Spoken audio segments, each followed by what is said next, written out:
The Nexaric containment crew arrived at the Dreven colony docks at 400, which Maren later understood was deliberate.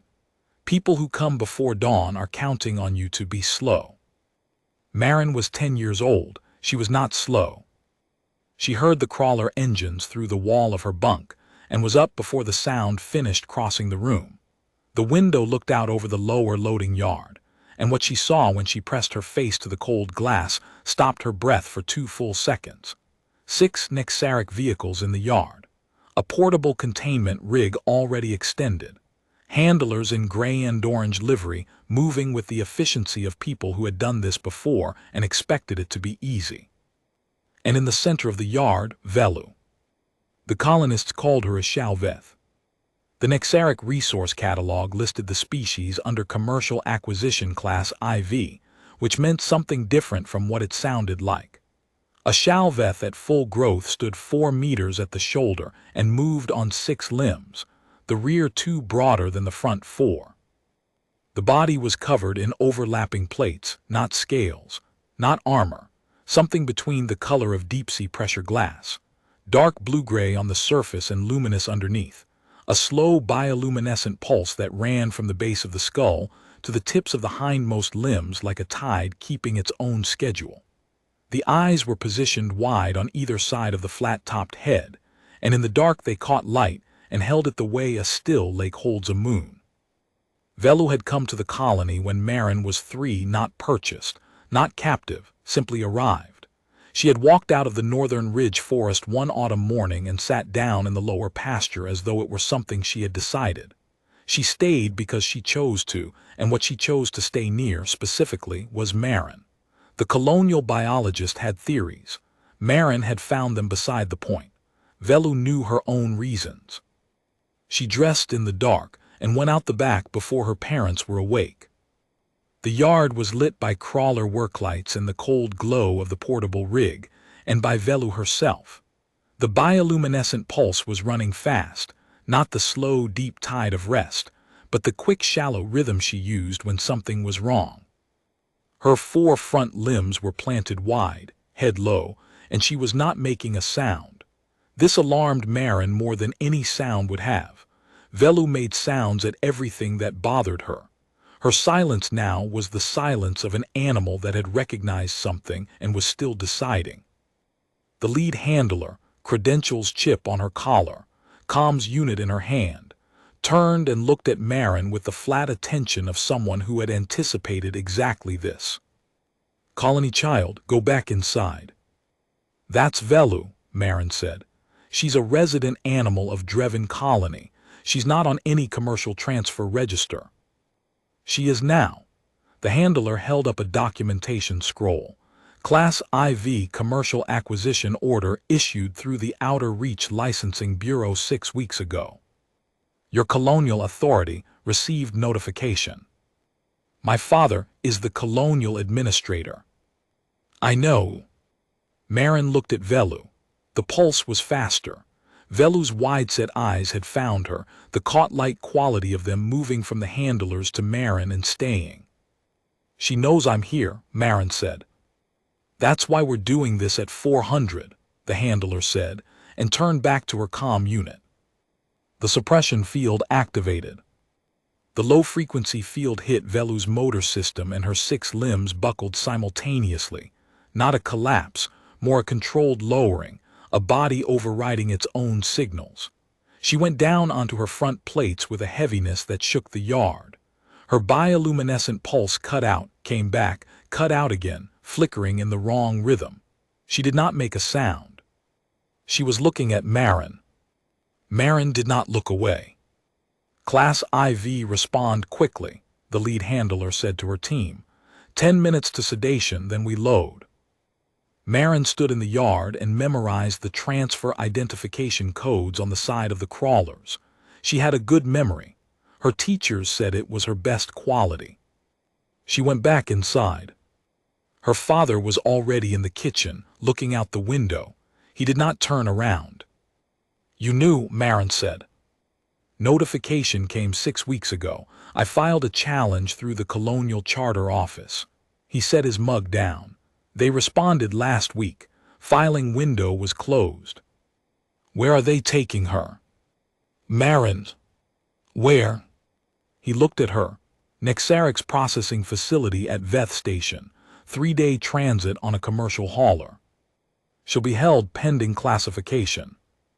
Classification for what? He didn't answer. That was its own answer. Maren went to the study and found the commercial transit schedule her father kept under colony operations. A Nexaric contracted hauler was departing at 800, the Oreth Den, Veth Station via Keth Relay. The Colonial passenger courier left Dreven at 7:15 and connected at Keth. She checked the courier fare. She had more than that in her savings tin.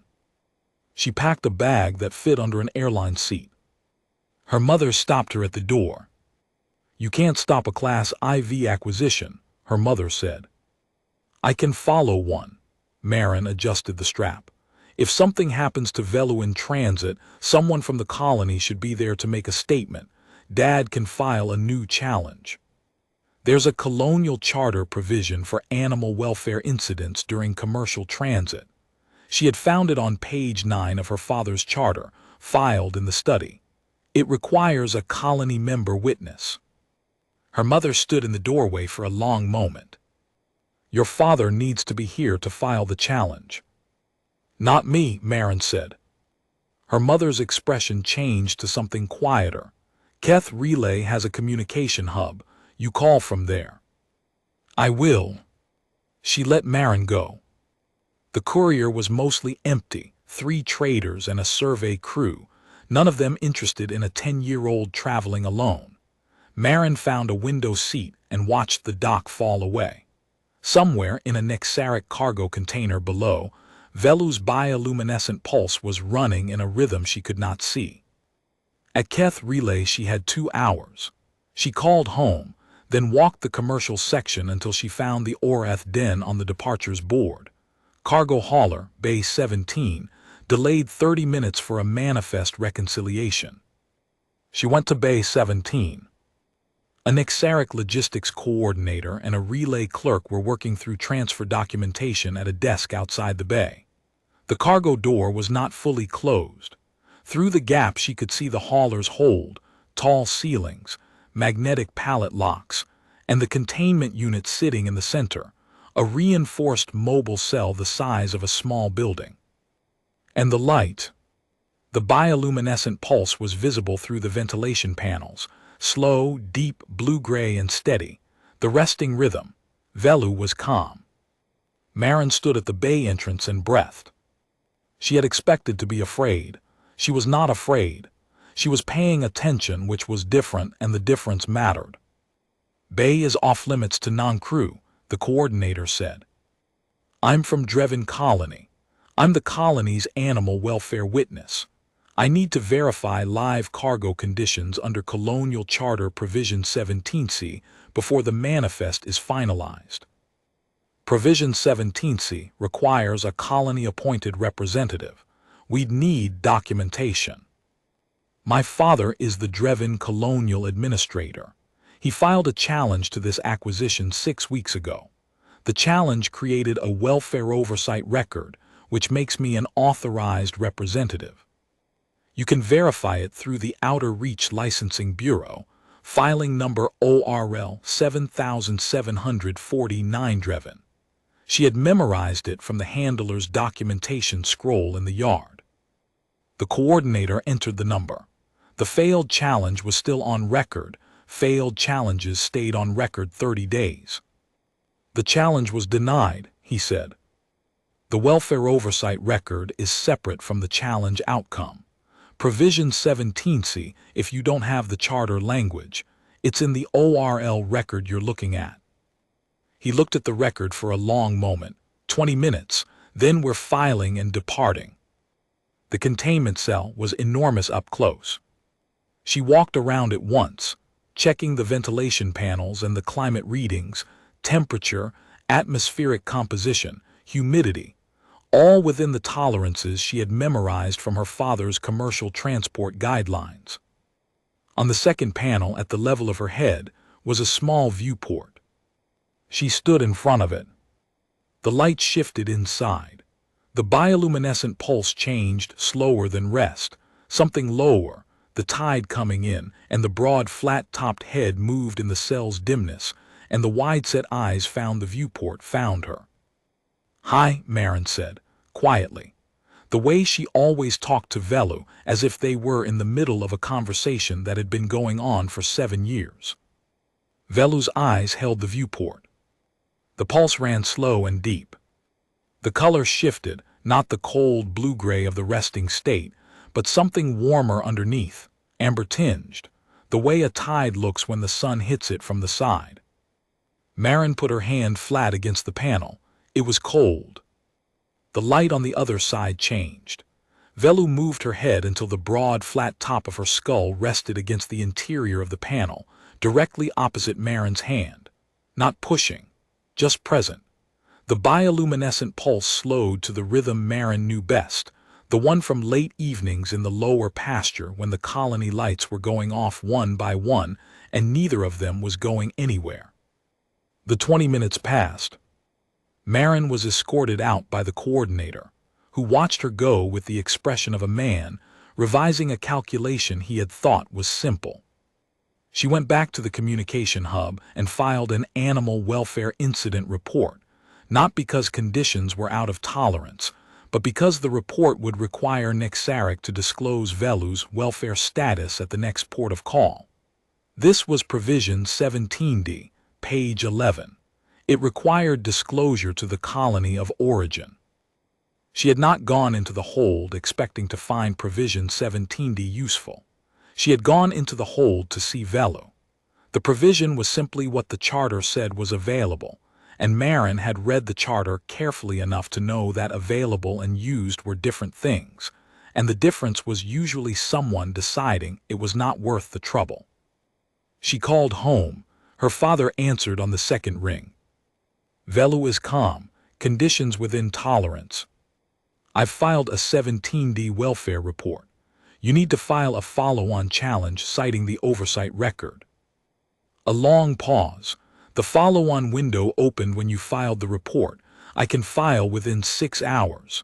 He sounded careful, the way he sounded when something had surprised him in a direction he had not expected. "How did you?" "You keep your charter in the study," she said. "Lock the cabinet if you don't want me reading it." "Where are you now?" "Keth Relay, waiting for the Veth connection. I want to be there when the follow-on challenge goes through." "Maren." "I'll call from Veth," she said.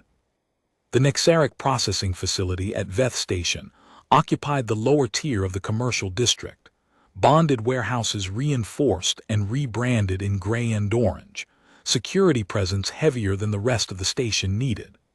Maren arrived 11 hours after the Oreth den, which meant the follow-on challenge had been filed and confirmed before the cargo was offloaded. She was at the public access desk when the Nexaric acquisition coordinator came out.